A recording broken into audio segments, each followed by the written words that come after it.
إكلاتيكو يترقبه العالم، ولاحظ المقصورة الرئيسية اللي يجلس فيها فلورنتينو بيريز.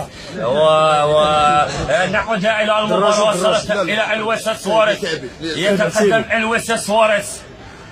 هذاك ديال يا رب. أيها السيدات والسادة، مباراة كبيرة لأرسنال، مباراة كبيرة للكبير الشيلي أليكسيس سانشيز، مباراة للأرسنال. يتمنى عشاق الأرسنال أن تكون ليلة سعيدة هنا في ديار موناكو بعد تلقي أرسنال 3 أهداف مقابل هدف في ملعب الإمارات، في أرض الإمارات. وأرسن فينجر الرجل الذي لطالما يعتمد على جيرو ويعتمد على أليكسيس وعلى ويلبيك. مباراة كبيرة. لدينا هنا الكبير اللاعب التونسي اللاعب عبد النور، لاعب مدافع كبير بالمناسبة أيها السيدات والسادة.